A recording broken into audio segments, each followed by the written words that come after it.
Yo mga Lods, nandito na naman tayo ngayon sa ating podcast. Ang Dota 2 Dad. Ako ang inyong host.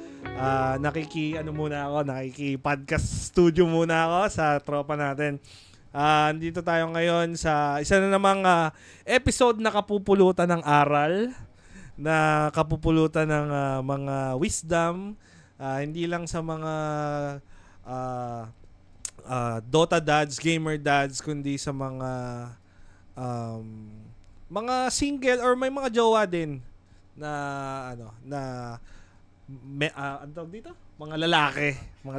Yan. So, ang episode natin today is mental health. Because kasi mental health awareness month ngayon, Men's Mental Health Awareness Month. So, ang episode natin is about doon, ang topic natin doon. So, andito nga pala ang guest ko. Hindi, ako pala yung guest dito. Kasi studio na to eh. Ayan. Pinapakilala ko sa inyo ang una nating guest. si Cedric Pinka, o mas kilala bilang Pinka. Hello, good morning, good evening, good afternoon. Good day. To whom it may concern. Ayan. At etong next contestant natin, next guest natin, daddy din to. Meron na siyang 6 years old na anak. Isa din siyang Dota Turbo enjoyer. Kalaro ko to palagi pag hating gabi. Walang iba kundi si Carlo Luis Magbiray, o mas kilala bilang Aloy. Hello. Ayan. Hello. Ano yan? Hello. Ayan, so ngayon lang kami ulit nagkita nitong ni Cedric Pinka, ni Pinka. Matagal-tagal din since kailan ba? Tagal na. 19 kopong-kopong pa. Oo, tagal na. Alam ko parang nung binaril si Rizal. Yun yung huli namin nagkita doon kami huli nagkita. Nag-appear pa kami noon. Kailan ba? 2021? 2020. Hindi na tayo nagkita bago mag-pandemic. Nagkita ba tayo? Mag-mic ka. Ayun, yung ata. Wag kang mahiya, kwarto mo to eh. Ano ba, August ata?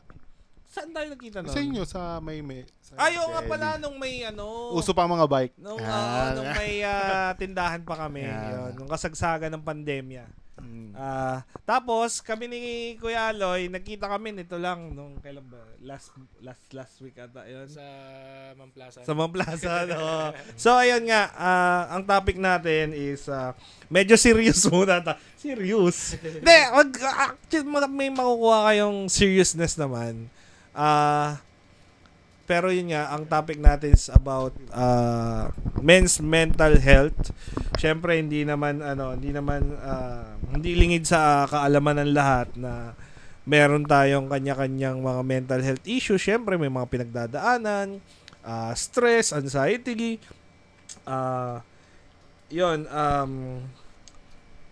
I-define muna natin yung mental health, or yung kumbaga mental lag.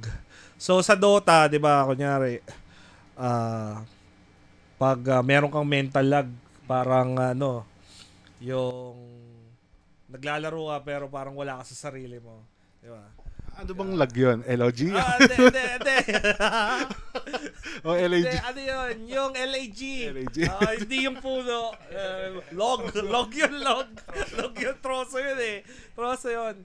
Yung yung mental lag, kunyari, di ba, parang wala ka sa focus, parang ang mo lang, lalaro ka lang para lang mawala yung stress mo or kung ano. Yun, parang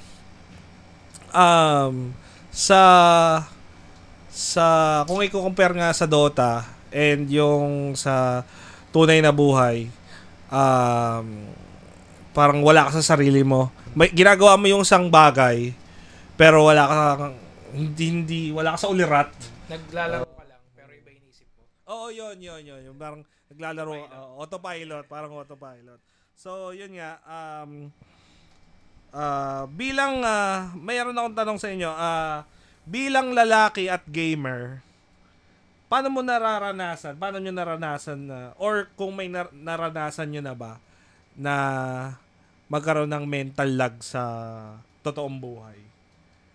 Merong ba kayong karanasan nun sa, katulad nito, 'di ba? Syempre, nagkaroon ng pandemic na lang sa bahay, 'di ba? Parang na-stuck ka lang sa bahay, di ka pwede lumabas. May naramdaman ba kayo na parang na-stress ba kayo or na-depress or may anxiety ba na na naramdaman kasi yun nga, pandemic, ganon. Kuya Lai. Nung pandemic, wala. Mas nabawasan nga yung stress ko noon kasi naging work from home kami. Okay. So, wala yung anxiety na baka mahawa ka sa ibang tao, ganun. So, ayun. Kaso, yun nga, since wala pang vaccine nung time, yung mga early pandemic, so, nakakaba din kasi kailangan mo pa rin lumabas para mag-grocery, bumili ng pagkain. Oo, yung meron ka pang nun, di ba? Yung, ang tawag dito? Yung pass. Oo, quarantine pass para makalabas. Tapos, may baby ka pa. Kasi ilang taon lang si Axel noon. So, kung mahawa ka man, may pasa mo sa anak mo, delikado. Tama. Ayun lang. Mas kumbaga kung ang struggle lang talaga is yung hindi ka makalabas ng bahay, hindi mo ma-enjoy hindi mo maipakita sa anak mo yung labas. Hindi kayo makapasyal. Yan. Naging problema ko din yan. Siyempre, tawag dito si Vito, lockdown yan pinanganak, March 15. So talagang nung pagkapanganak niya, lang ni Duterte na lockdown lahat talaga. As in, kakaunti na agad bigla yung jeep, mga ganon. Hindi na makalabas yung mga tao. Mahirap na. So, yun, isa sa nagkaroon siguro parang din. Ang sa akin is yung pag magkasama kayo magkasama kayo sa bahay. Hindi may iwasan yung conflict kasi syempre may stress. Syempre may stress, lalo na ako, wala akong work noon eh. Wala akong work nung pandemic. Na-stress ako kasi syempre anong dapat kong gawin kung para makapag-provide ako sa pamilya ko. Ang ginawa ko noon, nagpasabay rider ako noon, nagpa-deliver ako, ganyan. Syempre para makapag-provide sa pamilya, ganyan. So, yun yung mga isa kong sa mga struggles na kahit puyat ka, pagod ka, hindi ka dapat magreklamo kasi kailangan mong gawin yan eh. Hindi ka dapat nagrereklamo na na ayoko na, parang hindi ka pwede sumuko. Yun yung isa sa mga natin eh, stereotypes, mga parang anong tawag doon? Yun nga, yung parang stereotypes na lalaki na provider ka, di ka dapat sumuko, ganyan. So, ayun. Doon ako parang medyo nakaramdam din ng stress tsaka ng anxiety. Oo. Doon ako Tapos, ayun, yun nga, yung burnout sa trabaho, sa pamilya, tapos, yung disconnected ka din. Madalas ako, disconnected ako sa ibang tao. Lalo na nung pandemic, wala akong ibang kinakausap. Madalang ako makipag-usap sa mga kaibigan ko. Hindi ako oy, ganito, ganyan, labas tayo. Siyempre, hindi ka naman pwede lumabas eh. So, ayun. Parang disconnected ka din sa ibang tao. Tsaka pag merong mga conflict sa bahay, ang takbuhan ko, lalaro ka lang, ganyan. Tapos, parang, wala, parang tanggal stress lang. Lalaro ka, pero okay lang sa'yo, kahit anong mangyari, ganyan, di ba? Ayun. So, yun yung sa akin. At saka wala ka rin ng maaya talaga nung panahon na yun. Kasi lahat sila, lahat busy eh. Lahat busy. Kanya-kanyang kayod. Marami nagsarang business, di ba? So, oo. So, ayun. Ang next natin is yung syempre, tayo mga lalaki, di naman tayo showy, di ba? Di tayo showy sa feelings eh. Anong perspective nyo or ano sa tingin nyo ang dahilan kung bakit nahihirapan yung tayong mga lalaki na na pag-usapan yung nararamdaman natin or yung kung meron tayong stress or depression, yung bakit nahihirapan tayong pag-usapan yun or open yun sa iba? Siguro kasi parang, di ba nga lalaki, tapos parang we built na dapat matapang, ganyan, tapos siyempre pag nakita ka ng weakness, parang tingin sa'yo, bading, gano'n. Sorry for the word. Hindi, okay lang. Ganun talaga. Stereotype yun eh. Oo. Pag umiyak ka, bading ka, ganyan. Tapos, siyempre pag nakita ka ng weakness, paano mo parang susupport yung mga malalapit sa'yo, gano'n. So yun, kaya yung mga tawag dito, parang ang hirap maglabas ng weakness sa iba. Kasi yun nga. Parang yun nga, nakababa ng pagkatao mo. Ng pagkalalaki. Ay, pagkalalaki yan. Akala nila pag nag-open ka sa ibang tao, pag yun, umiyak ka, ay, bading yan. Tsaka ano din, pati yung mga ibang kaswari, parang madali kang asarin. Siyempre yan. Exage, so siyempre, yun nga. arte mo lang yan. Yung ibang lalaki, siyempre, maton ka. Ito, bakit sasalat? Nag-o-open to ng mga ganun. Ayan. At saka dati hindi naman uso yung depression, di ba? Oo. Yung word na depression, lalo na nung high school. Lapit mo yan. Itutok mo sa bibig mo. Ba't ka ba? Hindi, joke lang. Cancel. Hindi, ayaw mo kasi itutok sa bibig mo eh. Oo. Tutok mo. Yan. So, ayun nga. Ayun. Hindi, ang ano ko naman dyan is, parang, una, kaya tayo nahihirapan na mag-open. Parang, yun nga, sabi nga ni Pinka, parang, nakakababa ng pride as lalaki na mag-open ka kasi dapat ang norm, ang kultura ng Pinoy or kahit naman saan na pag lalaki ka, dapat matibay ka, matapang ka, malakas ka. Na hindi ka pwedeng magpakita ng kahit anong emosyon. Dahil kailangan kahit na nahihirapan ka, dapat okay ka lang. Kasi lalaki ka eh. Diba? Ang pangalawa ko is, kaya din siguro nahihirapan is, pag nagsabi ka sa iba naman, once na mag-open ka sa iba, ang nangyayari kasi, nagagamit nila sa'yo. Nagagamit nila sa'yo eh. Na, kahit naman kunyari, nag-open up ako sa'yo ng sikreto. Tapos pag nag-away tayo, biglang ikakalat mo sa iba yung sikreto ko, di ba? Parang, wow, ano ka? Walastik ka naman. Tropa ba kita talaga or what? Di ba? Parang, yun, sa side ng mga lalaki, yun nga yung nakikita ko, parang, nagagamit kasi sa kanila yung kahinaan nila. Kapag nagpakita sila ng kahinaan, nagagamit sa kanila yun, pabalik, na kung ano man yun or ano na pagdating sa kunyari sa partner mo, sa girlfriend mo, sa asawa mo, nag-open up ka sa kanya, kaya madalas ang mga asawa, yung mga husband, kaya hindi ang problema is lack of communication din sa asawa or sa girlfriend. Once na nag-open up yung mga lalaki sa mga partner nila is pag nagkaroon ng away, nagagamit sa kanila. So, pagdating ng pagdating ng panahon na sasabihin ng babae, ng asawa nila or girlfriend nila, hindi ka nag-open up sa akin, hindi ka naman nagsasabi sa akin ng problema mo. Paano ako magsasabi sa'yo? Ginagamit mo. Pag nag-aaway tayo, ginagamit mo sa akin. paano ba ako magsasabi? 'Di ba? Gaano kasakit sa lalaki 'yon na kung sino pa yung pinagsabihan mo, pinag-open upan mo ng yun pa yung gagawa ng ng way para maibalik sa na di ba?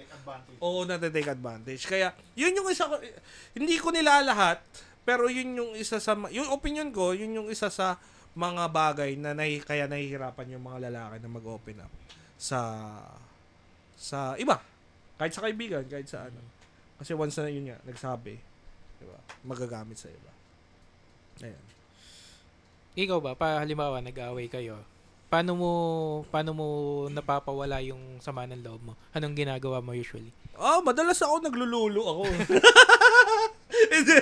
Hindi, joke lang. Isang lulo lang, okay na. Oo. Iyak muna, lulo, laban ulit. Hindi, paano ko, umaalis ako ng, lumalayo ako, para, Papakul muna. pakul muna, hindi pwede kasi pag nilabanan mo ng init ng ulo din, pero may times na talagang, sobrang nakakainit na ng ulo, hindi ko na mapigilan, papatulang ko na, pero, madalas naman, lumalayo na lang ako, nagpapa-cool down ako, tapos inaano ko din na mawala din yung init ng ulo, yung galit. Para pag hindi na mag-clash, 'di ba? Tsaka pangit din pag nakita ng bata na nag-aaway kayo, nagsisigawan kayo or nagtatalo kayo sa harap ng bata. Ang pangit ipakita ng yung ganon kasi madadala niya yun eh. Akala ko, okay lang. Hindi niya man matagal pa bago niya madala kasi matagal pa naman. Kunyari, bata pa. Matagal niya bago madala yon or Pero, ang sinasabi ko is, pag naman yung bata nag-tantrums at nakita niya na nag-aaway nakita niya yung mama at papa niya nag-aaway, nagsisigawan. Once na nag-tantrums yung bata, sisigaw na rin niya na sisigaw kasi akala niya, yun yung way para makuha niya yung gusto niya or So, isa yon sa mga na palamig muna, cool down muna, labas or layo muna para mawala yung sama ng loob. Tsaka turbo muna. Ayan, turbo. Minsan talaga doon pa lumalala eh. Lumalala yung init ng ulo eh. Mas nadadagdagan. Oo, mas nadadagdagan yung init ng ulo ko pag pag nagtuturbo ko sakit sa ulo ng mga kakampi ko lagi.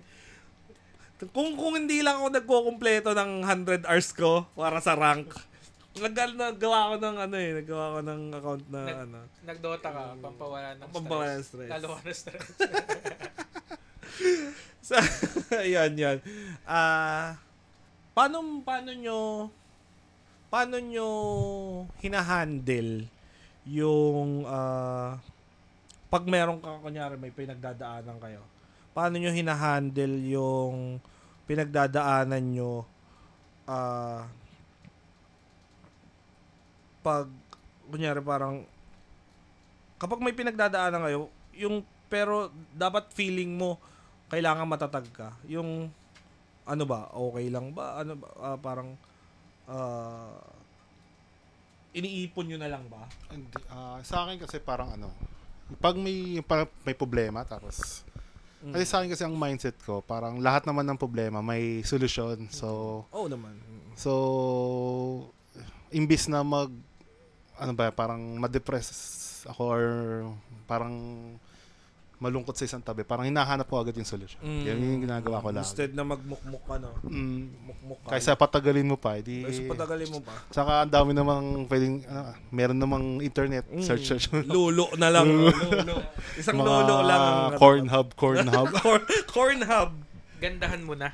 Page 70+. Doon sa malayo-layo. Sa malayo-layo. Parang sa malayo-layo na. Ako naman, pag ganyang masama yung loob ko, ang pinakauna kong ginagawa, naglilinis akong bahay. Ay, oo. Tama. Favorite kong gawin yan. Tama. Naghahanap ako ng lilinisin ko. Tama. Tapos doon, okay na. Pag hindi pa rin, Dota. Pag hindi, lulo. Last option talaga, lulo. Last option, lulo talaga. Ko din yan. Kasi pag magkaaway kami ng asawa ko, ang ginagawa ko, parang nafe-feel ko bigla ako sumisipan. Oo. Naglilinis ako, titiklop ako bigla, naghuhugas ako although ako naman lagi naghuhugas ng plato, nagwawalis ako, kung ano-ano ginagawa ko bigla, naglilinis ako talaga. Yung mga bagay na aanuhin ko muna na, mamaya ko nalilinisin or bukas ko nalilinisin. Yun, mayroon akong time bigla linisin. May time ako magtiklop, may time akong... Ano nga tayo, cause ata niya kasi parang ang dami mong energy tapos gusto mong ilabas. Oo, yung pent-up energy na. Yung parang ang sarap magdinis na. At saka nakakapag-isip ka ng Oo naman, oo. Ginagawa kang iba. So, ayun nga. Sana ganun din sila. No? Pag madumi yung bahay, awayin mo. Yung sa akin kasi inaalisan ko eh. Ayun. Ito naman, total, mga gamers. Gamers ka pa ba? Naglalaro ka pa naman, di ba? Mga puro lolo ka na. Lolo, alala laro mo. ML. COC. Ayun. Pag-usapan natin yung, hindi naman tayo diehard gamer, di ba? Ano lang, casual gamer lang kami. Pero, sa tingin nyo ba, ang gaming ba is escape ba siya? Dumating ba sa time nyo na puro kayo laro na lang? Siguro yung college days. Kasi di ba nga 9 years. Magna 9 years sa college. So yun nga. Ewan ko, parang kasi ako parang Dota, tapos yung tatambay sa Tom's World, magte-Tekken, yan. Guitar Mania, Guitar Mania, parang, ayun nga, parang nalilimutan mo na, may bagsak ako, parang gusto ko maglaro na lang. Pero yun nga, parang... Escape, parang ang escape eh, pero parang... Parang yung, mamaya ko na isipin tong bagsak, lalaro muna ako, parang... Pero napasobra ka na ba? Ayun nga, napasobra. Kaya tumagas. Parang, ayun, bigla na, parang na-stuck na ako dito, kailangan ko na ayusin. Pero anong realization mo doon? Parang, endorphin ba tawag doon? Parang nakakadagdag ng dopamine ba tawag doon?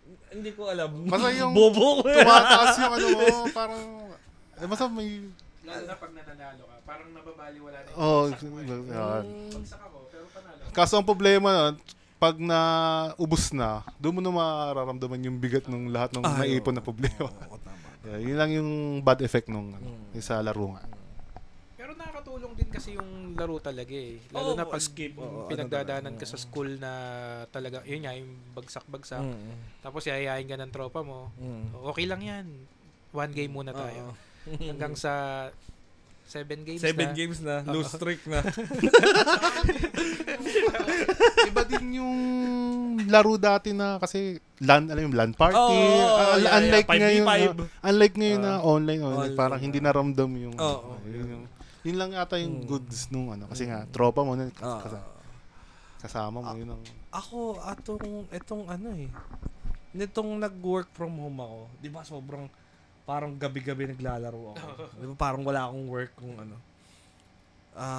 sobrang akala nung iba na nakalaro ko, ano ginagawa mo? Akala ko may trabaho ka. Di, okay lang. Laro lang. Output base ako. Laro lang, sige. Dumating ako sa point na parang nanawa na ako.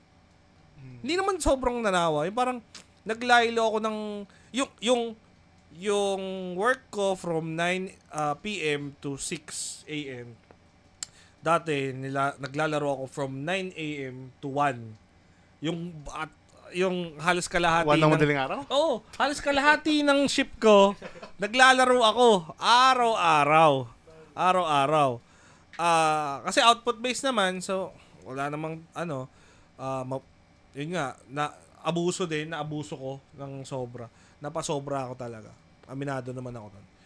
Kaya ngayon, parang netong siguro last month, 2 months ago, nag-start ako na parang wala na akong parang hindi na ako nakakapaglaro masyado.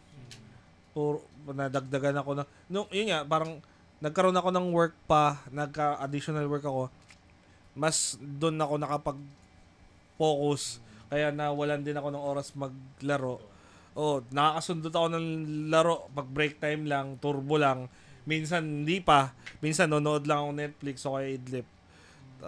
Kaya, ngayon, parang,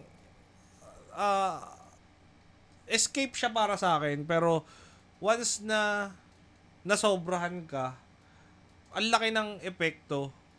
Kasi hindi lang critical thinking, kundi parang yun syempre yung social skills mo din. So sobra talaga yun, madi-disconnect. Kahit sa asawa ko, disconnected ako, yung parang naglalaro ako, di ako magambala, magagalit sa akin, ganyan.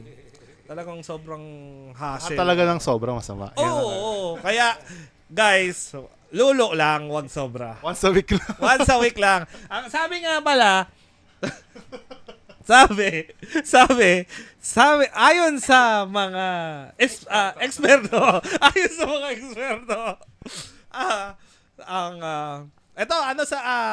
facts to. Eksperto ang nagsabi to. Ayon sa mga eksperto, para makaiwas ka raw sa prostate cancer, kailangan mo maglolo 21 times per month. Per month, 21 times. At least 21 times per month. Meron ako nabasang comment. Tawa ako. Doc, paano po yun? Na-advance ko na po yung sa March. Ayun sa July. Na-advance niya na rin sa July. Diyos ko po. Sobra na. Kaya, tamang lulo lang. 21 times per month lang. 2 times a day. Hindi. Basta, kung gusto mong ubusin na yung 21 times sa isang araw, bahala ka sa buhay mo. Ewan ko sa'yo, kung gulay na yung ano mo. Basta, yun. Sabi na sir, natawa ako sa comment ngayon, Doc, paano po pag na-advance ko na hanggang next month? Tawang-tawa ako sobra. Pero ayon sa mga eksperto, totoo 'yon. Para makaiwas sa prostate cancer, lolo ang sagot. Ang sagot. Bawas sa isipin. Bawas sa isipin yan. Para sa meron tayong mga dito trivia. Baka sabihin niyo puro kalokohan lang tong podcast na to eh. Ayan, ito magandang bukod sa paglalaro, kunyari may problema, ayan, natanong mo kunyari, pag masama loob mo or nag-away kayo. Pero bukod doon, kunyari, meron kang dinadamdam or may mga pinagdadaanan, hindi naman, sa atin may pinagdadaanan tayo sa buhay, lahat naman tayo. Sa edad natin to, andito yung mga times na mapapaisip ka ng bigla or pag may pinagdadaanan kayo, kahit ano man yan, ano yung parang coping mechanism nyo? Bukod doon sa paglilinis. Ano pa? May ano pa ba? Pag ganyan, kasi ako, hindi naman ako nakakaramdam ng inggit. Ang ginagawa ko na lang, siguro, talagang deactivate. Cleansing? Cleansing talaga. Siguro, okay. Pinakamatagal ko sa linggo. Pero bukas yung TikTok, syempre. Yun lang, FB, Twitter, yan. Patay talaga. Tapos Messenger lang yung nakabukas. Tapos yun nga, dahil nga into cycling ako, nag-ano. Babike ka actually, tama yun. Punta ako sa mga lugar na hindi ko pa napupuntahan. Parang pampa-refresh lang. Punta ka sa Bobby's Go doon. Yun sa akin. Pero siyempre, iba't iba na. Batman Loop, Laguna Loop. Yan. Santa Rosa Loop. Rosa Loop, ayan. Yung coping ko sa mga ganun. Ako naman, di ba recently nga na layoff kami. So lahat kami halos sa department namin tinanggal. Pero bayad naman. Bali ang naging coping mechanism ko nun. Tapos after a week, natanggal din sa trabaho si Mikey. So lugmok kaming dalawa. Buti na lang ngayon nakahanap na siya ng pangalanan natin yung asawa. Itago natin sa pangalang Mikey yung asawa mo. Josefa, Liana, hindi. Gonzales. Maria Zaragoza Acosta. Mikey. Mikey. In short, Mikey. Pero yung secret, ano yan alias lang, hindi yun yung totoong pangalan ng asawa niya. Mikey lang talaga yung ginamit naming alias. So, naging para gumaan yung pakiramdam ko. Napagastos ako. Shopee. Shopee. Syempre. Work from. Tapos ang dami kong in-upgrade sa kotse. Stress ka nun may stress ka talaga. Kada upgrade ko sa kotse, yung busina, yung tint, pati yung head unit, pinapalitan ko. Alam mo yun, narinig ko yung busina, narinig mo na yung busina nito? Yung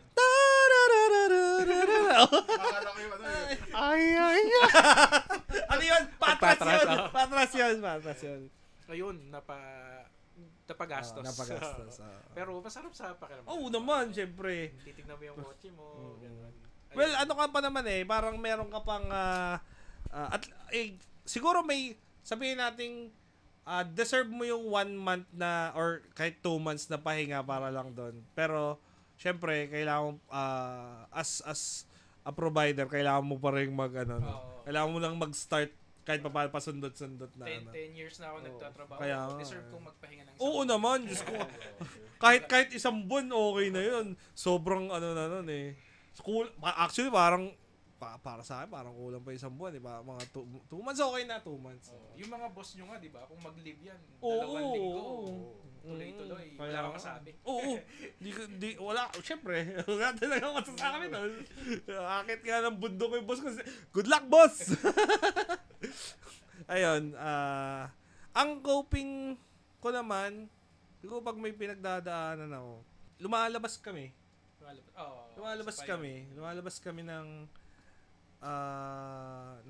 ng pamilya ko, yung asawa at anak ko, na papasyal kami kahit pa sa festival mall, sa SM, kakain lang sa labas saglit, magbabanding lang para lang mawala yung iniisip ba, mawala kahit pa paano. Tapos well, ngayon mas lesson talaga yung paglalaro ko na. Kasi tuwing umaga pag tapos ng shift, pagkatapos namin ihatid si Bitoy, nag-workout kami ng asawa ko, nag-exercise kami. So siguro mga 1 oras na workout. Yun ang namin, para good mood all the way ba. Naglalakad kayo sa subdivision? Hindi, sa bahay lang, nanonood kami ng workout sa TV. Sa baba. Ginagaya nyo? Tapos gayahin namin, tapos treadmill. Na kami, nag-start na kami sa diet era. Hindi sa run era. Ayoko tumakbo. Siguro matagal-tagal pa bago ako tumakbo, tsaka hindi ko trip talaga manakbo Lakad lang, tama lang. Ayun, treadmill. Ayoko kasi kumalis ng bahay. Alam mo, pinaka nakaka-bad trip para sa akin, kaya ayoko tumakbo. Kasi, from point A to point B, tatakbuhin mo. Pagod ka na pagdating mo sa point B. Paano ka uuwi? Paano ka babalik? Di ba? Grab. Siyempre, ang tatakbuhin ko, kunyari dati sa Palau. From Palau to Aplaya to yung tawag dito, yung basta may mga yung may mga basta sa Aplaya part na yung marami din Snake Road. Snake Road 'yon. Doon ako nagja-jogging dati ng mga kaibigan ko. So, pag pauwi na, mga alas 8 na yun, pag gano'n, ang tirik na araw, lakad na kami, wala naman kaming dalang pera, kundi pang vegetables lang. Pag uwi namin, lakad kami, hindi naman kami pwedeng mamasahe pa uwi sa tricycle. So, yun ang ayoko na ulit na ayokong tumakbo talaga. Tamang walk lang sa treadmill, okay na. Hindi naman kaya nga bumili ng treadmill Kami 30 pesos lang. 30 pesos? Yung parking sa SM. Tapos doon na kayo maglalakad para aircon. Ay, oo. Yun nga. Lakad pa rin naman yun. Lakad pa rin yun. Malling, yung window shopping. Hindi ka gagastos. Hindi ka gagastos. Lakad lang talaga. 30 lang, no? Tapos, sakit pa sa ulo yung parking sa SM. Baliktad pa. Ayun. Yun lang na. Shout out SM! Baka naman pwede yung balik na rin yung parking nyo. Ang dami nang naman problema dyan. Ayan.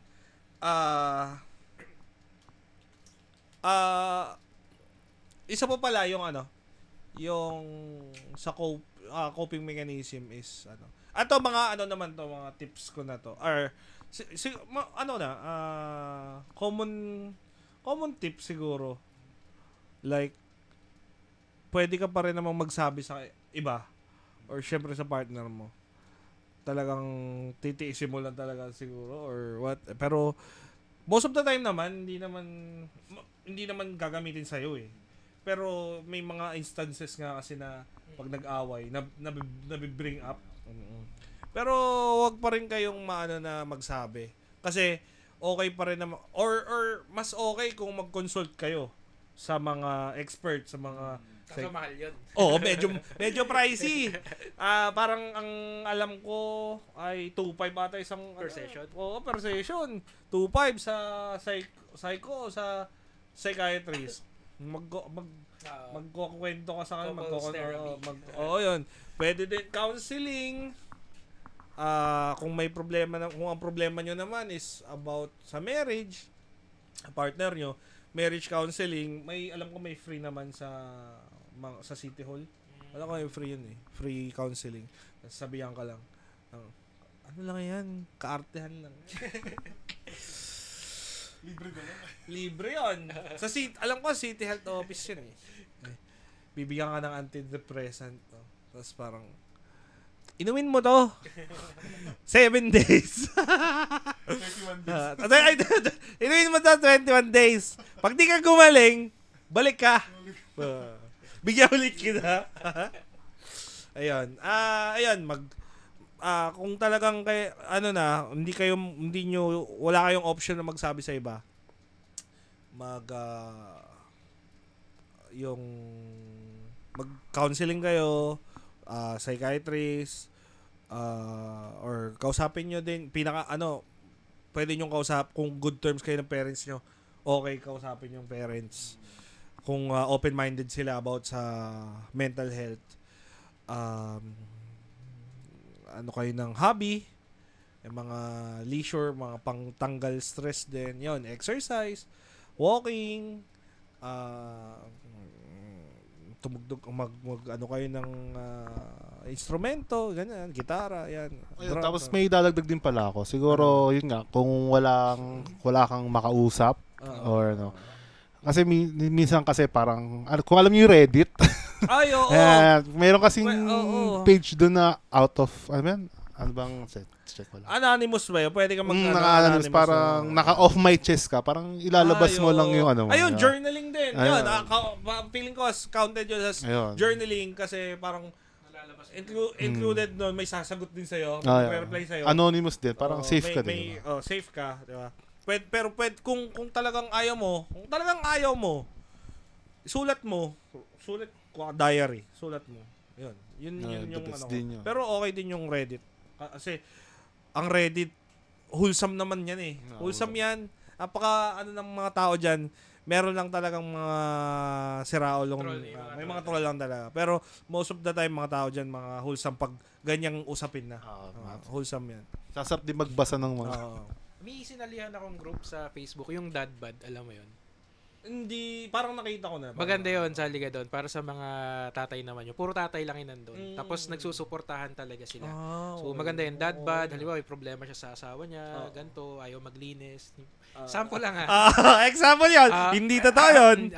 Sample lang yun. Disclaimer. Ano bang dapat kong gawin pag tamad yung asawa ko, yung mga ganun. Yun, tapos sasagutin nila, bibigyan ka na advice. Sample lang yun, ha? Okay. Baka makancel tayo. Di tayo. Okay. Sample lang. Pag pasaway masyado yung anak nila, ano dapat gawin. Tapos, puro tatay din, magre-reply yan. Okay lang yan, ganyan. Ganito gawin mo. Meron silang helpful. Walang nambabash doon, walang nantotroll. Kumbaga, we listen and we don't judge. Yan. Maganda yung group na yun. Actually, dito din, sa sa Dota 2 Dad, pwede kayong mag-message anytime kung meron kayong marriage problems. Open ako or kami na tumulong or makinig para sa mga nyo. Oo, syempre, judge namin kayo. Willing to help, wag lang sa pera. Kasi wala willing to help. Ayan. We listen and we don't judge. Pero, deep inside, what? Ganun ka. What? Ginawa mo yun? Pero, ano lang. chill lang. Ayan. So, ayan. We are, kasi mag-end na rin tayo. Kung meron kayong natutunan ngayong episode,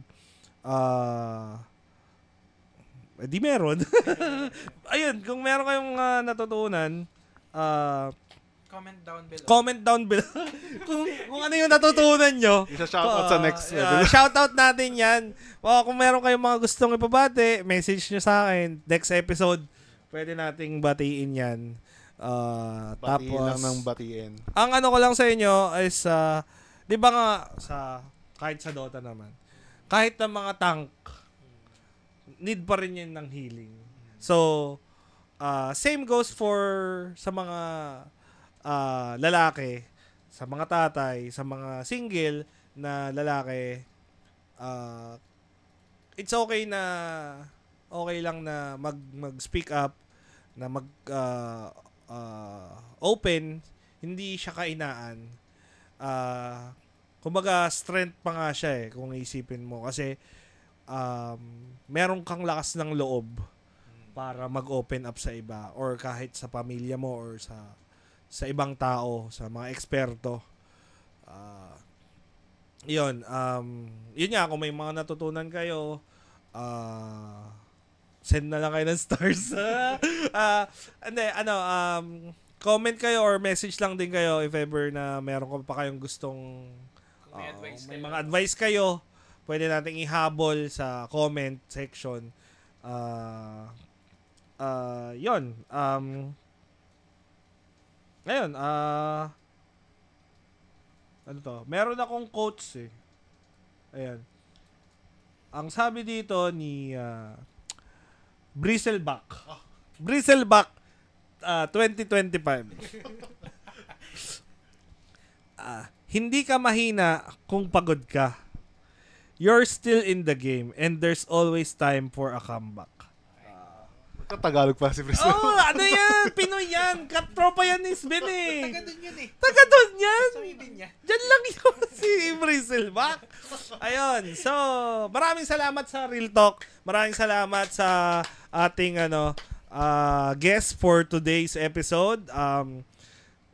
Kita-kits ulit tayo. Kung relate ka dito sa episode na to, i-follow mo lang ang Dota 2 Dad, like and subscribe sa YouTube and Spotify, TikTok, Instagram, and Facebook page. Kita-kits ulit tayo next episode. Press pause muna tayo. Peace.